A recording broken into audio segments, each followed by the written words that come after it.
सपनों की दुनिया में अब एक नई चमक लाएं। अपने घर की रौनक में चार चांद लगाएं। थकी हुई दीवारों में नया जोश ले आएं।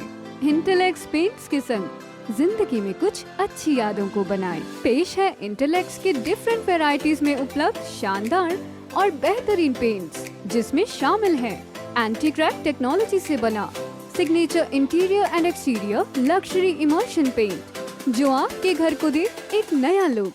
संपर्क करें 180021239494 पर।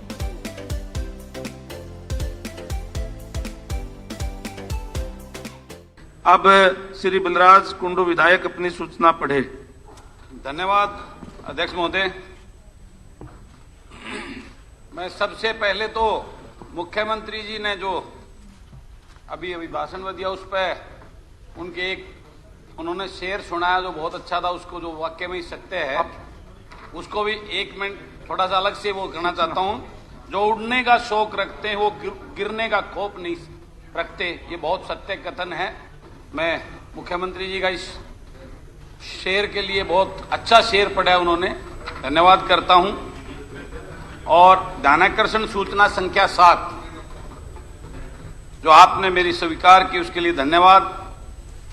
ध्यानाकर्षण सूचना संख्या 7 के द्वारा मेरे द्वारा पात्रता परीक्षा उत्तीर्ण करने के बावजूद हजारों बच्चों को निजी स्कूलों में दाखिला न मिलने बारे इस महान सदन का ध्यान एक अति लोकहित के विषय की ओर दिलाना चाहते हैं कि जैसा सभी को मालूम है कि गरीबी रेखा से नीचे जीवन यापन करने वाले लाखों परिवारों के होनहार बच्चों को निजी स्कूलों में अच्छी एवं गुणवत्ता शिक्षा दिलवाने के लिए प्रवेश में नियम 134 से लागू है, जिसके तहत दाखिले के लिए पात्रता परीक्षा पास करने पर गरीब छात्रों को प्राइवेट स्कूल में मुफ्त शिक्षा दिलाई जाती है। लेकिन देखने में आ रहा है कि पात्रता परीक्षा उत्तीर्ण करने के बावजूद हजारों बच्चों को निजी स्कूलों में दाखिला नहीं दिया गया। पुराने स्कूलों से स्कूल लिविंग सर्टिफिकेट लेकर हजारों अभिभावक अपने बच्चों को अलॉट किए गए स्कूलों में शिक्षा विभाग के अधिकारियों के दफ्तरों के चक्कर काटते रह गए। हजारों अभिभावकों को जनवरी की भीषण सर्दी में विभिन्न जिलों में धरने प्रदर्शन एवं आंदोलन करने पर मजबूर होना पड़ा, लेकिन प्रशासन से उनको सिवाय झूठे आश्वासनों के कुछ भी नसीब नहीं हुआ। सवाल उठता है कि पात्रता परीक्षा पास करने एवं योग्यता के रखने के बावजूद इन गरीब बच्चों के परिवार के बच्चों के साथ यह नाइंसाफी क्यों हुई, इसके लिए कौन जिम्मेवार है। उनका आग्रह है कि आज बाकी सभी मुद्दों को छोड़कर सबसे पहले दाखिले में वंचित रहे गरीब बच्चों के परिवार के मामले में विस्तार चर्चा कराई जाए और सरकारी सदन पर अपना वक्तव्य दे। धन्यवाद। अब माननीय शिक्षा मंत्री जी अपना वक्तव्य प्रस्तुत करें। अध्यक्ष महोदय,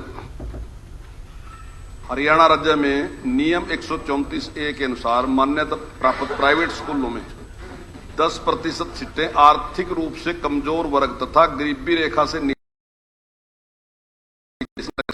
प्रावधान है।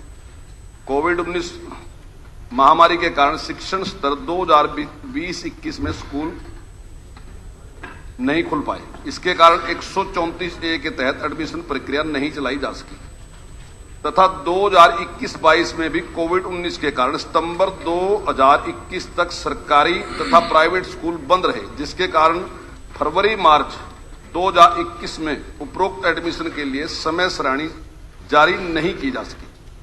इस संबंध में माननीय उच्च न्यायालय में दाखिल याचिका नंबर 16,736 आप 2021 के उपरांत दिनांक 8 अक्टूबर 2021 को दाखिले के लिए समय श्रेणी जारी कर दी गई।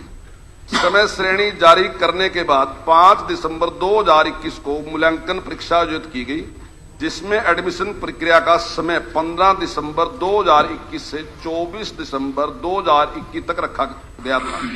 बच्चों व अभिभावकों की मांग व सुविधा के अनुसार इस पीरियड को 3 बार आगे बढ़ाया गया और एडमिशन प्रक्रिया 18 फरवरी 2022 तक चली, जिसमें 66,995 बच्चों ने आवेदन किया। 45,279 बच्चे एडमिशन के पात्र पाए गए। 11,706 बच्चों ने एडमिशन के लिए संपर्क ही नहीं किया, यानी कि तब बची संख्या 33,583। 21,577 बच्चों का एडमिशन हमने करा दिया। जो उन्हें स्कूल मांगे थे वो इनको दे दिए। 12,006 विद्यार्थी जो हैं वो एडमिशन से वंचित रह गए। 4 मार्च 2022 तक जिलावार एडमिशन का विवरण पटल पे रख दिया। जो नीरज जी ने मांगा था वो मैंने रख दिया उस पर। पिछले वर्षों में नियम 134A के तहत हुए दाखिलों के आधार पर समीक्षा की जाए तो इस वर्ष पिछले वर्षों की तुलना में एडमिशन अधिक हुए हैं। राज्य के कुछ प्राइवेट स्कूलों द्वारा 12,006 बच्चों को एडमिशन नहीं दिया गया। विभाग द्वारा इन स्कूलों को मान्यता रद्द करने का नोटिस भेज दी गई। इस नोटिस भेजने की कार्रवाई के खिलाफ हरियाणा प्रोग्रेसिव स्कूल कॉन्फ्रेंस जो प्राइवेट स्कूलों की एक एसोसिएशन है, उसने कोर्ट में याचिका 22,164/2021 दायर कर दी, जिससे कोर्ट ने अंतरिम आदेश जारी करते हुए कहा कि इस बीच कोई भी ठोस कदम नहीं उठाया जाना चाहिए। कोर्ट द्वारा जारी आदेश के बाद भी विभाग द्वारा छात्रों के हित में स्कूल पर एडमिशन के लिए दबाव बनाए रखा गया। स्कूल एसोसिएशन आदेशों की पालना न करने का हवाला देते हुए दोबारा कोर्ट में चली गई और अंतरिम आदेश की अनुपालना COCP 200/2022 दायर हुई, जिसकी आगामी सुनवाई 21 मार्च 2022 को निश्चित है। विभाग द्वारा 134A के तहत पात्र छात्रों के एडमिशन के लिए हर संभव प्रयास किया गया, चाहे वह एडमिशन की तारीख को 3 बार बढ़ाए जाने बारे हो या एडमिशन न करने वाले स्कूलों के खिलाफ सख्त कार्रवाई करने की बात हो। दाखिले के लिए जिन पात्र बच्चों ने विद्यालय छोड़ने के प्रमाण पत्र ले लिए थे, ऐसे विद्यार्थियों का साल खराब न हो, इसके लिए विभाग द्वारा 7/2/2022 को जारी आदेश में यह सुनिश्चित किया गया है कि इन बच्चों का एडमिशन इनके पुराने स्कूल में या सरकारी स्कूल में किया जाए। स्कूल शिक्षा विभाग हरियाणा द्वारा किसी भी प्रकार की, ये नीरज जी का प्रश्न है, स्कूल शिक्षा विभाग द्वारा किसी भी प्रकार की भूमि का आवंटन का कार्य नहीं किया जाता। HSVP मंत्री जी एक मिनट जरा, सदन का समय 30 मिनट के लिए और बढ़ाया जाता। हरियाणा शहरी विकास प्राधिकरण द्वारा शहरी संपदाओं में स्कूल हेतु उपलब्ध भूखंडों को दिनांक 6/5/1993 से खुली नीलामी द्वारा बेचा जाता है और दिनांक 6/5/1993 के बाद से स्कूल संस्थानों को भूखंडों का आवंटन रियायती दरों पर नहीं किया जाता। निःशुल्क व अनिवार्य बाल शिक्षा अधिकार अधिनियम 2009 के संशोधित अधिनियमों 2019 के प्रावधान अनुसार कक्षा 5 और 8वीं कक्षा की हर वर्ष नियमित परीक्षाओं का आयोजन अनुसार सरकार द्वारा 25/6/2020 को नीतिगत निर्णय लिया गया और 8वीं कक्षा की परीक्षा हरियाणा विश्वविद्यालय बोर्ड द्वारा किया जाएगा। इस विषय को लेकर कुछ प्राइवेट स्कूल कोर्ट में चले गए और सरकार द्वारा इस विषय के संदर्भ में पुनर्विचार करते हुए निर्णय लिया गया कि उपरोक्त संशोधन नियम की पालना हेतु यह नियमित परीक्षाएं हरियाणा विद्यालय शिक्षा बोर्ड की बजाय SCRT के माध्यम से लेने बारे अधिसूचना जारी कर दी गई।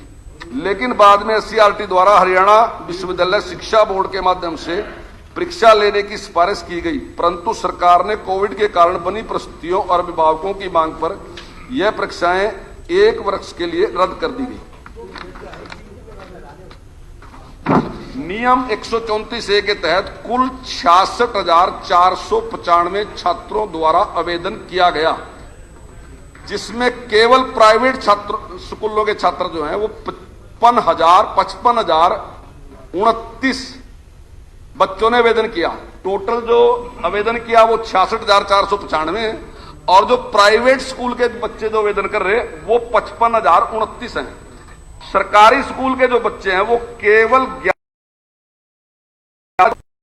जिससे यह स्पष्ट होता है कि नियम 134A का फायदा अधिकांश प्राइवेट स्कूल में पढ़ रहे छात्र उठा रहे हैं, जबकि 134A नियम का प्रावधान सरकारी स्कूलों में पढ़ रहे गरीब मेधावी छात्रों हेतु बनाया गया था। ऐसे भी कई मामले हैं कि जिन स्कूलों में छात्र पढ़ता है उसने उसी स्कूल को 134A के तहत विकल्प के रूप में भर दिया। इस नियम के तहत किए गए एडमिशनों की एवज में 2015-16 से अब तक इन्होंने पूछा कि पैसे जो हमने नहीं दिया, इस नियम के तहत किए गए एडमिशन के एवज में 2015-16 से अब तक 70,31,30,700 रुपए की राशि हमने प्राइवेट स्कूलों को दे दी है। निःशुल्क व अनिवार्य बाल शिक्षा का अधिकार अधिनियम 2009 के मद्देनजर राज्य सरकार द्वारा पारित 134 से नियम के पुनरुद्धार हेतु सरकार के विचाराधीन है। बस सिद्धांतिक रूप पे इसमें हमने फैसला कर लिया है और अगले सेशन से हम इसको शुरू करें। धन्यवाद मंत्री जी। मैं सबसे पहले अध्यक्ष जी, मंत्री जी से एक छोटा सा सवाल पूछना चाहता हूं कि कोई भी परीक्षा जो हम कांटेक्ट करते हैं किसी भी चीज के लिए, उसके जो रूल रेगुलर मापदंड जो होते हैं, जो उसका क्राइटेरिया होता है, वो पहले फिक्स किया जाता है या बाद में? पहले किया जाता ना। तो मंत्री जी, मैं शायद आपके संज्ञान में सारी पूरी चीजें या तो विभाग लेके नहीं आता, नहीं, मैं आपको बताना चाहता हूं आपके विभाग के द्वारा पहले ये परीक्षा ली गई और उसका रिजल्ट भी आ गया, फिर आपके विभाग के द्वारा आपका पत्र संख्या बता रहा हूं 33/5/2021 PS डेटेड 28 दिसंबर 2021 को विभाग के द्वारा अध्यक्ष जी ये लेटर जारी होता है और उसके अंदर ये बात पॉइंट आउट की जाती है कि जो फैमिली आईडी है वो मैंडेटरी लागू करो, उसमें चेक किया जाएगा, जो उसकी जिस माता पिता की आय 1,80,000 से ज्यादा होगी वो इससे बाहर कर दिया जाएगा। मैं सदन में पूछना चाहता हूं माननीय मंत्री जी, ये चीजें क्राइटेरिया पहले क्यों नहीं आपने किया, बाद में? क्या आप इन बच्चों को वाकई में पढ़ाई के बहाने ढूंढ रहे हैं उनको बाहर करने के? आपने अभी आपकी लिस्ट जारी करी है, आप इस बात को मानते हो और आपके विभाग के द्वारा हमारे द्वारा अनस्टार्ट क्वेश्चन में भी आपने डिटेल दी है कि आपने 45,289 बच्चों को उसमें क्वालिफाई किया, उसमें से सिर्फ मात्र आपने 21,000 बच्चों के दाखिले किए, जिससे 24,200 बच्चे उसके आज भी जो है ना धक्के खा रहे हैं उनके अभिभावक है जी। वो 12,000 मैं आपको बताता हूं, जिस 12,000 मंत्री महोदय 11,706 बच्चे आपने रद्द कर दिए उस क्राइटेरिया उसके अंदर जो आय का 1,80,000 का वो कर दिया, उसमें आपने 11,706 बच्चों को डिस्क्वालीफाई कर दिया। रिजल्ट लेने के बाद में, रिजल्ट आने के बाद में जो कभी ये बनता ही नहीं कि आपने क्राइटेरिया पहले उसमें डाला नहीं, बाद में उसमें डाल के, ये कितना बड़ा घोर अन्याय है उन बच्चों के साथ। और मैं आपको दिखाना चाहता हूं, मैंने जनवरी में आपके पास एक लेटर भी भेजा था, माननीय मुख्यमंत्री जी को भी लिखा था, और ये वो फोटो हैं जो अखबारों की कटिंग है जिसके अंदर वो धरने में बैठे, सड़कों में बैठे हैं, और उनकी 3 बार आपने डेट भी बढ़ाई थी। मैं उनके साथ उसमें कार्यक्रम में सारे न्यूज़पेपर में भी हाईलाइट हुई थी। ये उनके पेरेंट्स चक्कर काट रहे हैं और स्कूल वाले उनको घुसने दे रहे। और आप जिसके कह रहे कि आपने जो पुराना जिस स्कूल में थे, स्कूल लिविंग सर्टिफिकेट लेने के बाद वो आगे थे, उस किसी स्कूल ने उनके दाखिले नहीं किए हैं। और मैं आपसे माननीय मंत्री जी एक बात पूछना चाहता हूं, आप अपनी रिस्पॉन्सिबिलिटी जो गवर्नमेंट की रिस्पॉन्सिबिलिटी है उसको स्कूलों पे क्यों थोपने जा रहे हैं? आपका प्राइवेट स्कूल्स का कोई सिस्टम नहीं बैठ रहा, उनकी क्या अंडरस्टैंडिंग आपकी नहीं हो रही है, उनको वो सेटिस्फाई क्यों नहीं हो रहा है? ये रिस्पॉन्सिबिलिटी सरकार की है। आप उनको थोप किस प्रकार से सकते हैं उनके स्कूलों के ऊपर? वो अगर नहीं आ रहे, उनका फंड लेट कर रहे हो आप, या जो फंड दे रहे हो वो कम दे रहे हो, वो आपकी ड्यूटी बनती है, आपको करना चाहिए। लेकिन एक गरीब जिस अंत्योदय की बात हम करते हैं, सरकार बात करती है, माननीय मुख्यमंत्री जी बात करते हैं, माननीय प्रधानमंत्री जी बात करते हैं कि अंतिम लाइन के जो गरीब के बेटे हैं, आज सबसे बड़ी चीज उनको ये भीख देने की बजाय फ्री के राशन नहीं चाहिए, उनको शिक्षा चाहिए। उन बच्चों को जब शिक्षा देंगे तो अपने बलबूते वो काबिल होकर आगे जाएंगे।